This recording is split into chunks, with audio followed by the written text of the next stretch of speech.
Right, it's time for story time. We're going to start chapter 9, The Night of the Turtles. If you remember, Michael had sent a message in a bottle out into the sea, which had been washed up and Stella brought to Kensuke and Michael. Kensuke was not pleased. There fell between us a long and aching silence. Kensuke never once reproached me for what I had done. He wasn't angry or sullen at me, but I knew I had hurt him to the soul. It wasn't that we didn't speak, we did. But we no longer talked to one another as we had before.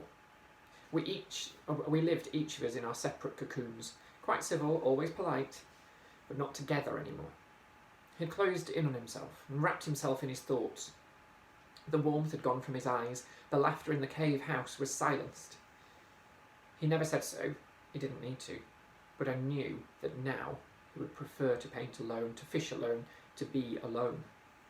So, day after day, I wandered the island with Stella, hoping when I returned that he might have forgiven me, that we could be friends again. But he always kept that distance between us. I grieved for my lost friendship.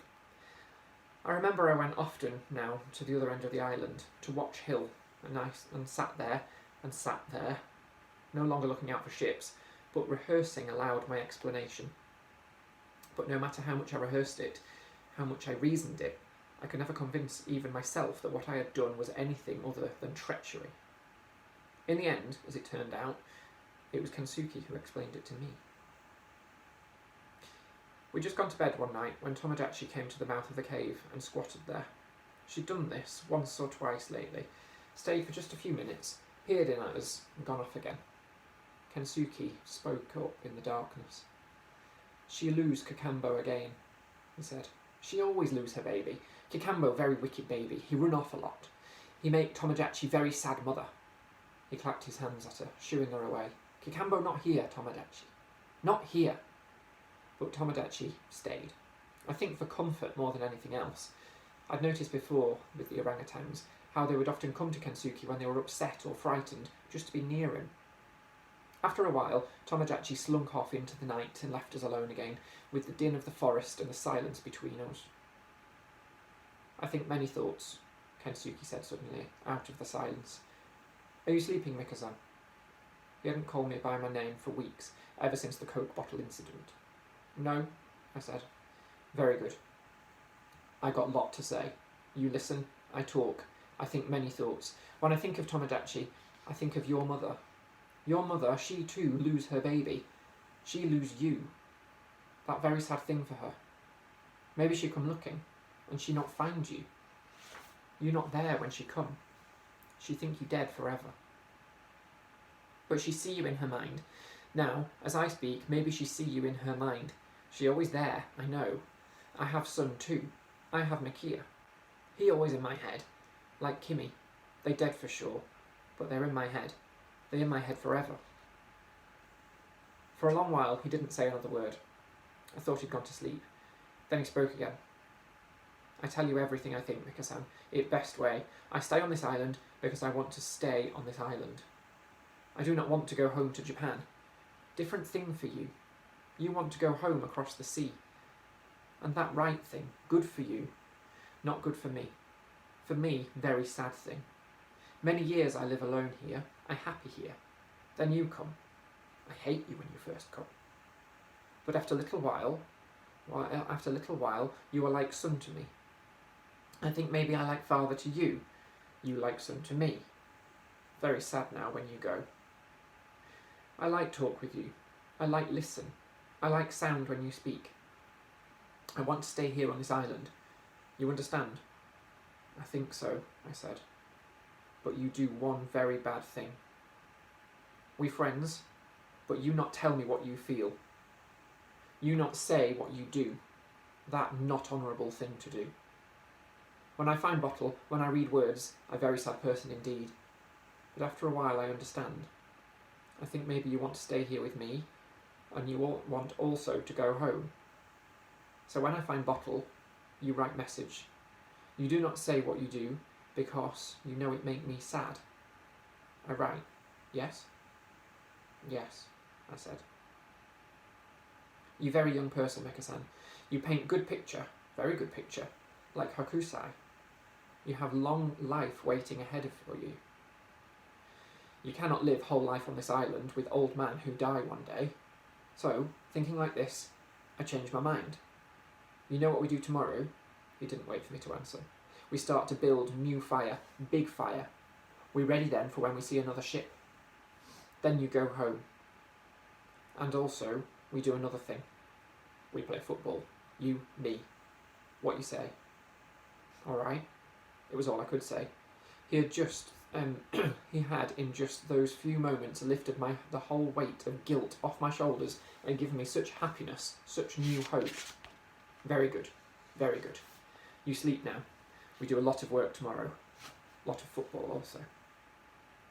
The next morning, we began to build a beacon on the hilltop above the cave house. We used most of the pile of firewood we had collected for the cooking fire and stored in the dry at the back of the cave. He even sacrificed some of his best pieces of driftwood. It wasn't far to carry it, so before long we had enough to make a sizable fire. Kensuke said it would do for the moment, that we could find more from the forest, more and more each day as we wanted. Soon we have fires so big they see in Japan, maybe, he laughed. We have lunch now, then sleep, then football. Yes? Later that afternoon, we set up sticks in the sand for a goal and took turns at shooting at each other. The ball was very soft, so it didn't bounce any better on the sand than it had back on the mud in the recreation ground back home, but it didn't matter. Kensuke may have carried a stick, and he may have been old as the hills, but he could kick a football well enough to put it past me, and often too. What a time we had.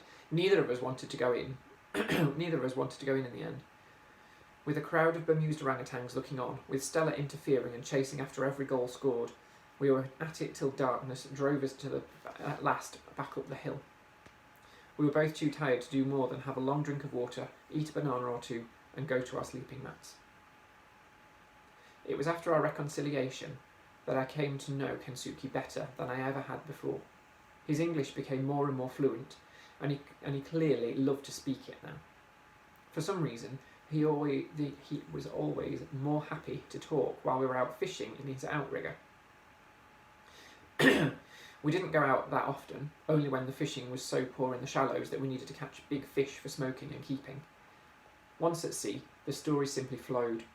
He talked a great deal of his childhood in Japan, of his twin sister, and how the worst thing he'd ever done was to push her out of a tree in the garden, how she'd broken her arm, how, when he painted that cherry tree, it always reminded him of her. But she too had been in Nagasaki when the bomb fell. I remember he even told me the address of where he lived when he was studying in London, number 22, Clanricarde Gardens. I've never forgotten it. Once he'd gone to watch Chelsea playing football, and afterwards he'd sat astride the lion in Trafalgar Square and been ticked off by a policeman. But it was Kimi and Makia he talked of most, about how he wished he could have seen Makia grow up.